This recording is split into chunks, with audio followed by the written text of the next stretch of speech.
Eu coloquei o título do sermão dessa semana, A Esposa de Ló. Minha mulher falou, vocês têm que colocar um título mais sugestivo, porque todo mundo já sabe o que vai acontecer no teu sermão. Eu falei, mas é para saber mesmo. O propósito é esse, é para saber mesmo. Falando em propósito, eu estou ao mesmo tempo com vocês, ao mesmo tempo com a live aqui, olhando se a live está funcionando bem, até agora está bem, né? Está joinha. O propósito de Deus sempre foi manter um testemunho da verdade e da retidão no meio desse mundo ímpio. E para esse fim, prestem bastante atenção no que eu vou falar, que a gente vai não crescendo. Eu costumo dizer para vocês, já falei aqui várias vezes, que não tem nada mais difícil do que pregar um tema fácil para um pastor. E é o caso hoje. Porque é um tema fácil, mas exige muito da gente. Eu vou começar de novo. O propósito de Deus sempre foi manter um testemunho da verdade e da retidão no meio desse mundo ímpio. Então, para isso, Ele separou e tem separado algumas pessoas. No caso da história de hoje, Ele separou uma família com a qual Ele teve uma comunhão especial. Deus teve uma comunhão especial com essa família.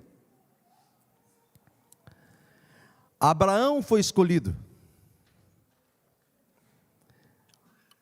para que nele, em Abraão e na sua casa, Deus cumprisse os seus propósitos. E esta família escolhida foi chamada para sair da cidade dos seus ancestrais. Da mesma forma como eu e você fomos chamados para sair da nossa cidade natal e vir para cá. Abraão deveria morar em tendas, como um pastor nômade de ovelhas. Não era para Abraão morar em nenhuma das cidades aonde ele ia passar, por onde ele iria passar. Deus queria que ele habitasse como uma tribo separada, para que o seu caráter não se poluísse, não fosse silenciado o seu testemunho pela influência pagã de nenhuma cidade na sua época.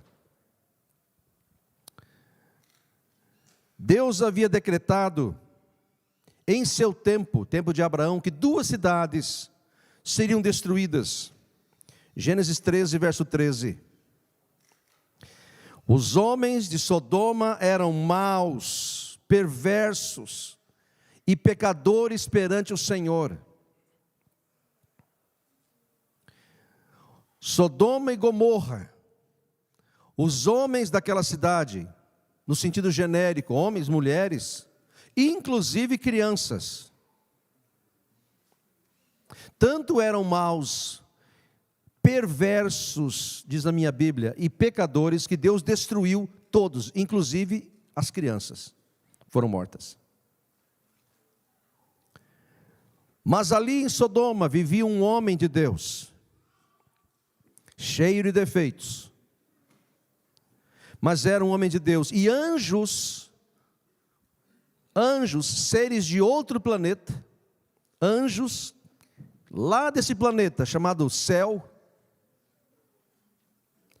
são comissionados para vir aqui a Sodoma, tirar Ló e sua família da cidade, porque a cidade seria subvertida, seria destruída.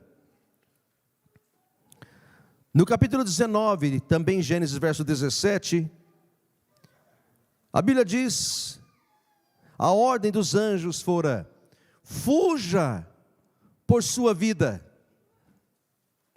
não olhe para trás, fuja por sua vida, não olhe para trás, não fique em toda a planície, escape para a montanha, para que não seja consumido, não pereças.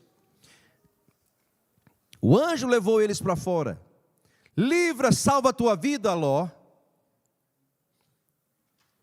Não olhe para trás, não pare em toda a campina, no caminho, foge,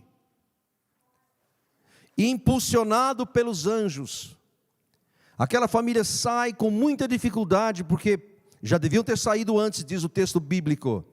E eles saem em direção a uma cidade chamada Zoar. Quando Ló e sua família chegaram a Zoar, Deus fez cair fogo e enxofre, a região de Zoar. Deus fez cair fogo e enxofre sobre Sodoma e Gomorra. No verso 26 do capítulo 19 de Gênesis diz: mas a mulher de Ló olhou para trás. E ela se converte agora numa estátua de sal, na mesma hora. E esta foi a última vez que aquela mulher desobedeceu a Deus. Nós sabemos que a última vez chegará para nós também. A gente só não sabe quando ela vai chegar. Quando vai ser o último sopro de vida? Quando vai ser a minha última chance? Quando será meu último suspiro? Quando será a minha última oportunidade? A gente sabe que o último dia vai chegar. Mais dia ou menos dia, mas a gente não sabe quando. A gente sabe que o coração vai parar, mas a gente não sabe quando. A gente sabe que as coisas vão acontecer, mas a gente não sabe quando. E a Bíblia diz, para nos lembrarmos dessa mulher, há uma ordem clara na Bíblia: lembrem-se da mulher de Ló.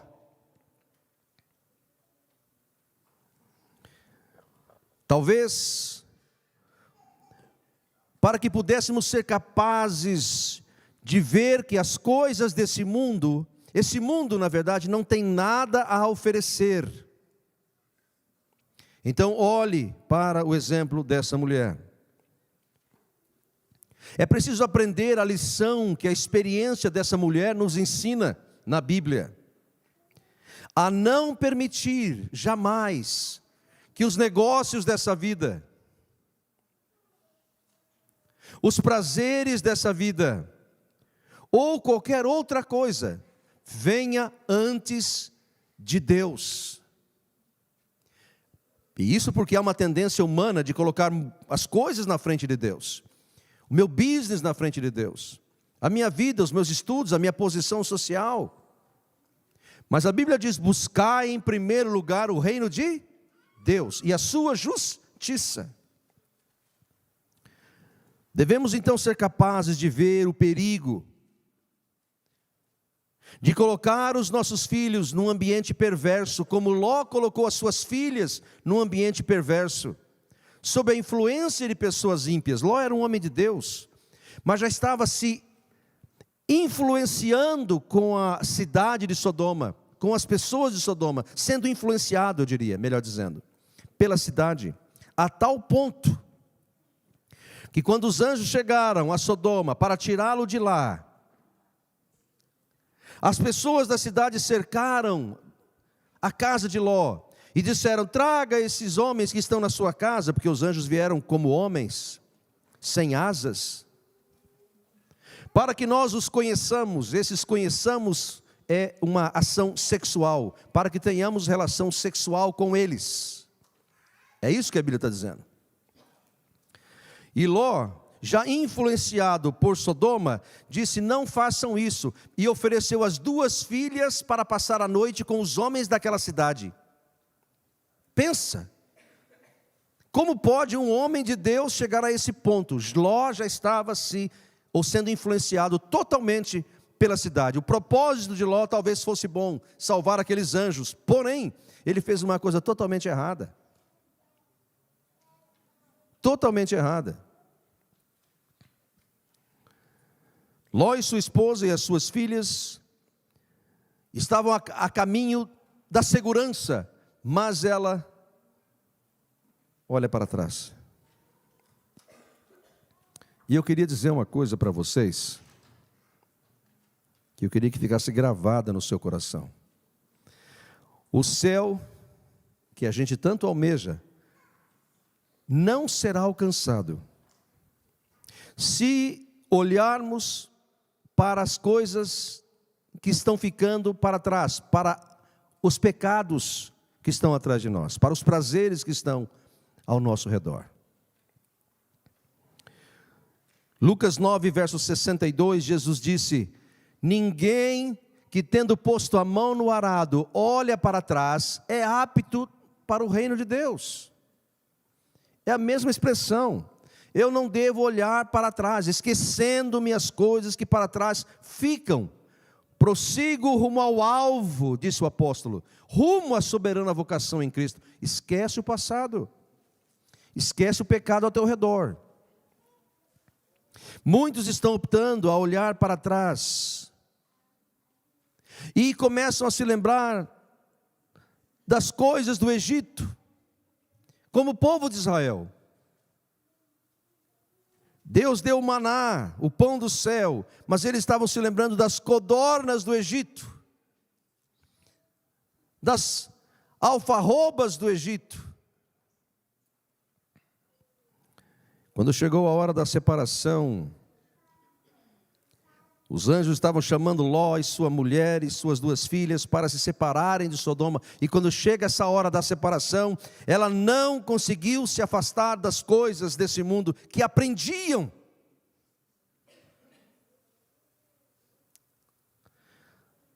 Eu sei que as mulheres da minha igreja não são assim, mas a mulher de Ló, ela era vaidosa. Mas aqui não tem nenhuma vaidosa, ainda bem. Ela ficava se empetecando, gostava de usar perdulicários, ficar mais bonita. Aqui isso não existe, ainda bem. Mas a mulher de Ló era assim, vaidosa, a tal ponto que se apegou às práticas daquele mundo, daquela época. Ela sempre esteve nesse mundo.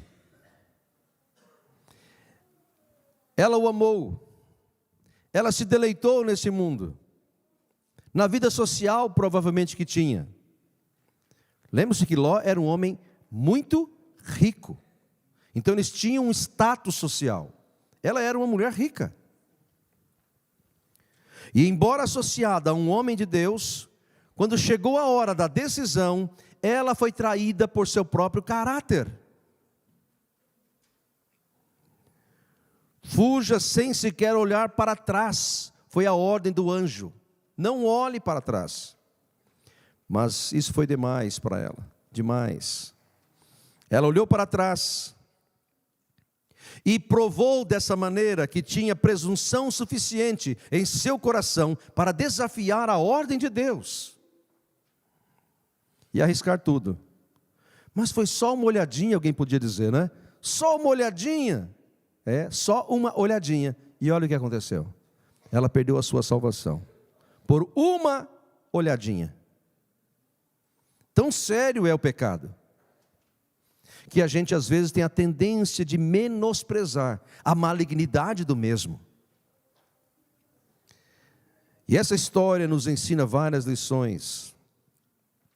Talvez a maior delas é a seguinte: não se pode brincar com o sagrado.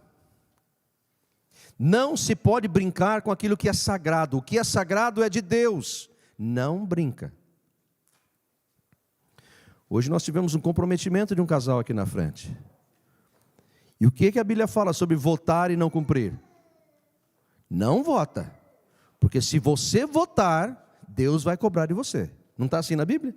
E quando eu me batizei, não foi um voto que eu fiz? Quando eu me casei, não foi um voto que eu fiz? Quando eu dediquei meu filho, não foi um voto que eu tomei? Você acha que Deus vai deixar passar isso em branco? No juízo? Pensa que vai passar? No juízo a gente vai se deparar com esses votos. Na nossa frente aqui, ó. Você prometeu, você falou e você falhou. Ou você prometeu, você votou e você cumpriu. Bem-estar, servo bom e fiel. Sobre o pouco foste fiel, sobre o muito te colocarei. Entra no gozo do Senhor. Mas ai daquele que prometeu e não cumpriu. E todos nós, com rara exceção aqui hoje, prometemos no dia do nosso batismo. no dia do nosso casamento, nesse altar. Isso não vai passar incólume no juízo, queridos. Não vai passar. Está registrado lá. Ellen White diz que até os nossos pensamentos estão sendo registrados lá no céu. Pensamentos. Que dirá voto. Que dirá um voto tomado no altar de Deus. Que dirá. E eu tenho falado para o Cleiton e para a Ingrid, né? Que estão noivos. O casamento é sério. A hora que tomar o voto, é um caminho sem volta. Não existe essa história de casa e separa. Isso não existe. Eu lembro de um quadro do Jô Soares, que ficava, casa separa, casa separa, casa separa, então não caso. Lembra de um quadro desse? O Jô Soares, ele era um padre. Estou ficando velho, né? Isso era das antigas. Ele dizia, então eu não caso. Se é para casar e separar, eu não caso. E assim sou eu hoje em dia também. Vai separar? Ah, talvez. Não caso. Porque o casamento é um compromisso. Feito diante de Deus. Montou no burro, aguenta o trote. Deus não te obrigou a casar, né, Divan? Deus te obrigou a casar? Pegou você pelo colarinho? Aqueles que se apegam ao pecado irão perecer.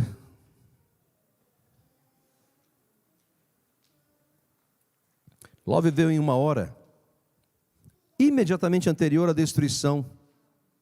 E olha o paralelo agora. Assim como nós vivemos numa hora imediatamente anterior à destruição desse mundo. Jesus nos fala reiteradas vezes sobre esta hora em que nós estamos vivendo hoje. E por muito tempo, muitas pessoas, inclusive muitos cristãos, não estão conseguindo ler na parede dos acontecimentos o que está acontecendo hoje. Tem muita gente que está no estado de torpor mental e não entende o que a gente está vivendo. Não consegue ver o que está acontecendo hoje. As nações não estão em paz. Nós estamos tendo duas guerras, não é? Como disse o pastor Gilson aqui. A guerra da Rússia, né? E essa guerra em Israel. Aliás, ontem Israel bombardeou o Irã. Mais de 200 caças bombardeando o Irã ontem. Os Estados Unidos estão envolvidos nessa guerra. Viu, Thales? Claro que está. Nós temos soldados lá, nós temos os Navy estão lá, nós temos Air Force lá, estão de prontidão.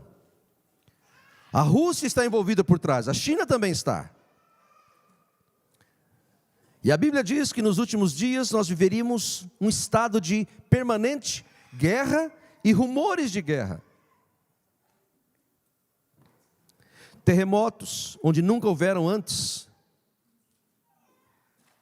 Eu me lembro uma vez, morava em Massachusetts, tivemos um terremoto em Massachusetts. Viu, Daniel? Sai de lá antes que seja tarde demais, viu? Lá tem terremoto. Calamidades. No último sábado que eu preguei uma das minhas igrejas em Nebraska, eu estava voltando à tardezinha, começo de noite para minha casa, um trecho de 30 milhas. Um tornado que estava vindo, eu sabia que estava vindo, nos pegou no meio da estrada. Categoria 3 de 5, ainda bem. Eu parei embaixo no posto de gasolina, pensei que ia cair tudo, desabar. Um monte de carro parou atrás de mim, do meu lado, não tinha para onde eu sair. O vento jogava o carro assim, ó, fazia assim, o carro. E agora lá com os desbravadores, tivemos um tornado também. E eu tomei a sábia decisão de ficar dentro da barraca, né, Jair? Que desastre. Nunca passei tanto medo na minha vida. Essa é uma outra história. O fato é, você que está em casa, e nós que estamos aqui, o fato é, que nunca Lúcifer lutou de maneira como está lutando agora contra o povo de Deus, contra os planos de Deus. Ele está determinado a derrotar a cada um de vocês. Mas Deus levantou a sua mão poderosa. Eu quero dizer para vocês que finalmente está chegando o dia quando Deus vai pisotear a cabeça da serpente, dos demônios, porque nenhum poder pode resistir ao poder de Deus no universo. Nenhum poder.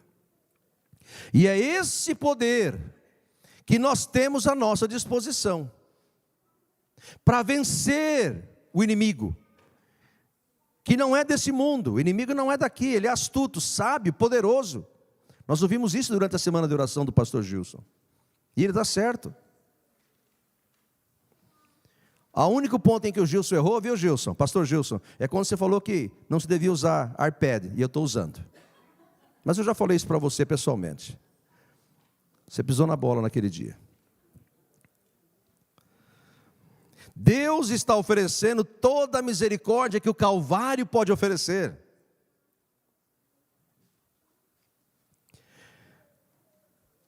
Com todo o seu amor e poder, Deus está falando hoje. E você consegue ouvir a voz de Deus? Quem quiser, receba de graça a água é de graça. Talvez por isso que muita gente não dá o devido valor. A porta ainda está aberta.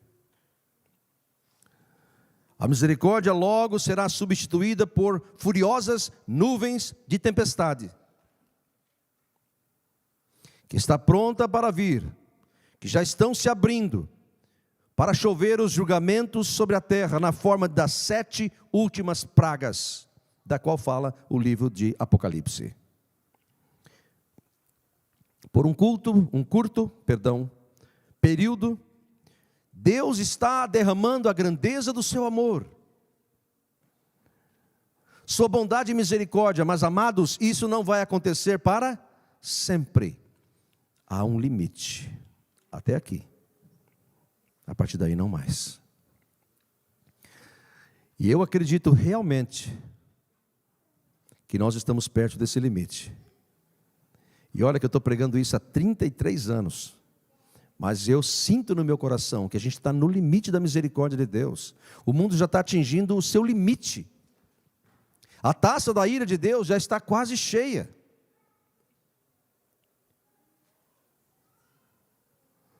Lucas 17, 31 a 33 diz o seguinte: naquele dia, quem estiver no eirado e tiver os seus bens em casa, no eirado quer dizer lá em cima da casa, lá na laje, não desça para tirar, não se apegue aos seus bens. Essa é a mensagem.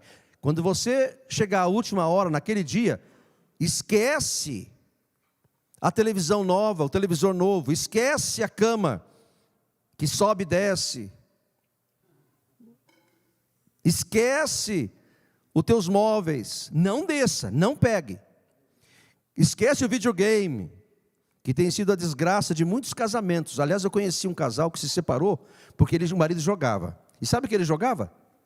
Dama. Só dama. E a mulher largou dele. Imagina videogame. Quem estiver no campo, não volte para trás. Que mais? Lembrem-se da mulher de Ló. Meus queridos, estar separado do mundo é estar separado das posses. Eu tenho, Deus me deu, mas meu coração não está nisso. Meu coração não está nisso. Eu fiquei admirado outro dia, quando eu fiquei sabendo da morte do Silvio Santos, que ele deu ordem para a família: eu quero ser sepultado simples, não quero velório, não quero nem caixão, quero ser sepultado como judeu, num lençol, envolvido num lençol. Não quero nada. E é isso mesmo. É isso mesmo. Não quero nada. Me parecia que ele não era apegado ao dinheiro. Talvez por isso que Deus deu tanto para ele. Estar separado do mundo é não pôr o coração nessas coisas. É ter um motivo diferente. E é por isso que a Bíblia diz: lembre-se da mulher de Ló. Porque ela se apegou às posses, se apegou às coisas desse mundo. ela então passa a ser um aviso para nós, uma advertência. Pois Deus lidará conosco da mesma forma como lidou com aquela mulher. Se os nossos corações, ou o nosso coração estiver colado a esse mundo, a gente vai perecer com o mundo. Se os meus desejos e deleites se parecem com os desejos do mundo, eu vou me perder com o meu deleite e meu prazer. O mundo vai ser o meu prazer. Eu não vou me deleitar mais nas coisas do Senhor, nas coisas da Bíblia. A única maneira de escapar é se apegando a Deus, amando o que Deus ama, valorizando o que Deus valoriza e deixando as coisas desse mundo para trás. Isaías capítulo 52, verso 11, diz assim: retirai-vos, retirai-vos, saí daí, não toqueis coisa imunda, saí do meio dela, purificai-vos, vós que elevais os utensílios do Senhor. Retirai-vos, olha aí, retirai-vos, pensa nas coisas do mundo, sai de lá, não toqueis coisa imunda, sai do meio dela, purificai-vos. Essa é a ordem. As hostes espirituais estão se preparando para o Armagedon. E alguns de nós parece que ainda não entendemos a urgência do tempo. Os anjos trabalharam duro para convencer a Ló de que ele deveria sair, se mover rapidamente. Da mesma forma como o Espírito Santo está trabalhando hoje, chamando a gente para sair também. Sai daí, sai de Babilônia, sai, deixa de amar o que Babilônia ama. A comida de Babilônia não deve entrar na sua boca, a bebida de Babilônia não deve entrar na sua boca, o que Babilônia assiste não deve entrar nos seus olhos. Sai de Babilônia. O problema nosso é que muitos de nós saímos de Babilônia, mas Babilônia não saiu de nós. Esse é o maior problema. Era o problema da mulher de Ló. Ela saiu da Babilônia, saiu de Sodoma, mas Sodoma não saiu de dentro dela. A gente pode até sair de Babilônia, de Sodoma, mas a gente tem que tirar Sodoma de dentro de nós.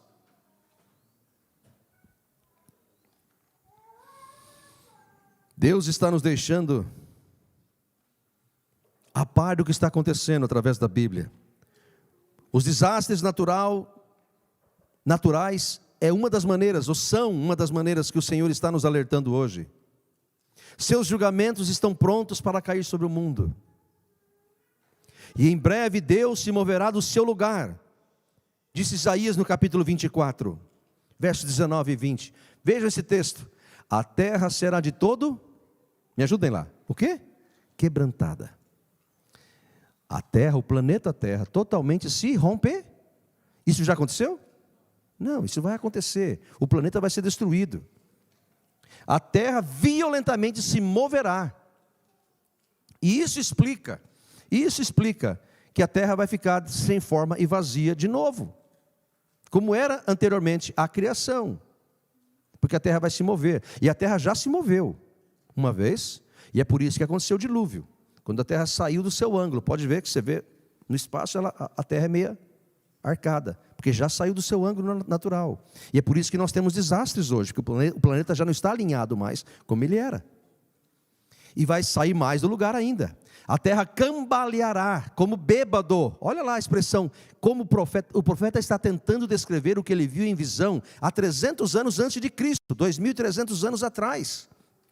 Deus mostrou para ele o que vai acontecer com o planeta, mas ele não sabia explicar numa linguagem moderna, é claro, viveu tanto tempo atrás. Então ele usa a sua linguagem. A terra ele viu cambaleando como bêbado, e balançando como rede de dormir. Ele está tentando explicar o caos que vai acontecer. A sua transgressão pesa sobre ela, sobre o planeta, nós aqui, né, os seres humanos, na verdade. E ela cairá e jamais se levantará. Esse mundo não vai se levantar de novo. Por isso que Deus vai criar um novo mundo depois para todos nós. O Apocalipse diz que um período de tribulação ocorrerá, e nesse período um terremoto tão devastador, que todas as cidades serão destruídas. Todas. O Apocalipse fala que todas as cidades do mundo, então é um terremoto global. Por quê? Porque a Terra vai sair do seu eixo. E isso explicaria esse terremoto no mundo inteiro, ao mesmo tempo. O Espírito Santo está sendo retirado desse atoleiro, antes que o caos se instale total. Sodoma está prestes a ser destruída. E a pergunta é: você e eu estamos nos preparando para deixar Sodoma? Esse é o ponto. Esse é o ponto. Por isso que Deus disse, e está na Bíblia, lembrem-se da mulher de Ló. Tão perto da libertação e tão longe. Todos os sinais do fim estão em evidência. Testemunhas de que algo vai passar. A voz do Senhor está chamando para que fiquemos longe do fruto proibido. O fruto proibido, ele é lindo. Há uma voz que sussurra da serpente dizendo: pode comer, é inofensivo, você vai ser como Deus, seus olhos vão se abrir. Qual é o problema de tocar no fruto proibido? Qual é o problema de tocar naquilo que Deus disse não toca? Então a gente vive num tempo difícil, onde a verdade se mistura com o erro, onde ministros na televisão e na internet pregam falsas doutrinas misturadas com verdade, e tem cristãos se confundindo. Volte e meia eu recebo uma ligação: pastor, eu vi isso na internet, o que o senhor... Gente, cuidado, para que ninguém vos engane. Esse é o primeiro sinal. Cristo foi claro para os discípulos: qual sinal haverá da tua vinda e do fim do mundo? Cuidado para que ninguém te... Esse foi o primeiro. Para que olhar na internet uma fonte que não é segura? Aí fica a cabeça cheia de minhoca, como dizia minha avó. Há aqueles que afirmam que você pode falar em língua estranha e que isso é uma expressão do Espírito Santo. Será? Será que é? Sim ou não? Falar língua estranha? Não, claro que não. Estamos deixando o diabo trazer sujeira para dentro das nossas casas muitas vezes. Lembrem-se da mulher de Ló, queridos. Lembrem-se da mulher de Ló. Ela tinha tudo para se salvar, mas ela empurrou tudo de lado pelo brilho do mundo. Este é o momento de andar com Deus ou pagar o preço da rebelião. A decisão é minha. Tudo que o Senhor disse em sua palavra, como vimos em Isaías, vai acontecer. Ele só está avisando o que vai acontecer. Deus está nos chamando hoje, como chamou a Ló. Se não deixarmos que o poder dele nos liberte, seremos varridos pelo poder de Lúcifer. Você não pode ter nenhum engano em você, diz o Senhor. Andai nos meus caminhos e ser perfeito. O povo de Deus precisa ser separado pelo sangue de Jesus. O seu povo não pode ser contaminado pelo espírito de Lúcifer. O seu povo, o povo de Deus, precisa ser cheio do Espírito Santo. Não o espírito espúrio do demônio. Deus destruirá todo o pecado, e essa história está aí para provar isso, toda desobediência. Deus destruirá os anjos rebeldes e todas as suas obras. Assim também Deus destruirá toda a humanidade contaminada pelo vírus do pecado. Uma simples olhada para trás. Uma simples olhada para trás. E nada mais. Foi o suficiente para aquela mulher perder a vida? Talvez a sua salvação, eu não sei. O oposto a isso é uma simples olhada para o Calvário. Veja o que diz Hebreus 12, verso 2. Olhando firmemente, uma olhada, olha aí, outra olhada, só que agora do lado oposto. Olhando firmemente para o autor e consumador da nossa fé. Quem é?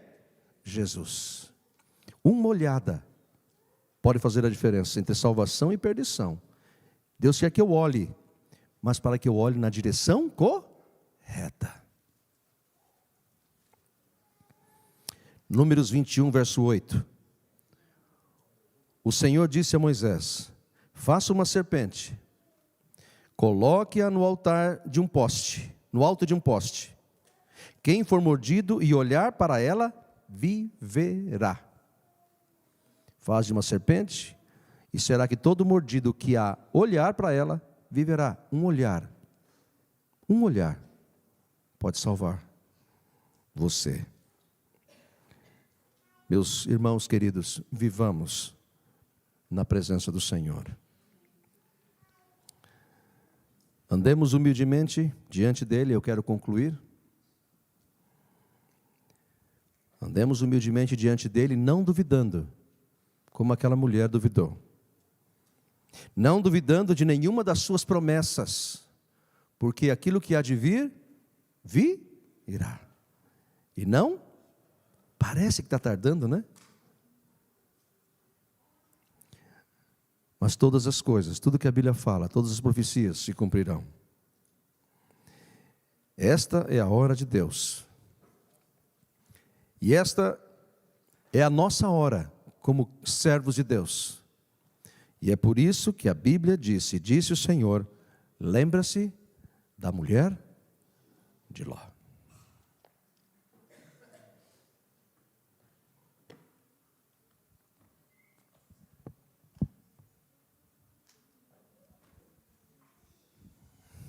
Vamos orar. Ó Deus amado, muito obrigado, porque o Senhor tem sido tão bondoso com a raça humana, conosco, em nossos dias, como foi no passado. Senhor, a gente não está aqui hoje para julgar aquela mulher, jamais, porque nós também somos pecadores, mas para aprender com a lição que a vida dela nos ensina, o pouco que a Bíblia revela sobre aquela mulher. Lembrai-vos da mulher de Ló, diz a tua palavra. Senhor, ajuda-nos a lembrarmos do exemplo dela nesse ponto e de conduzirmos a nossa vida segundo a tua vontade. Nos abençoe, abençoe o nosso lar, cada família aqui representada. São bênçãos que te pedimos para este mundo e em preparação para o reino dos céus. Oramos em nome de Jesus. Amém.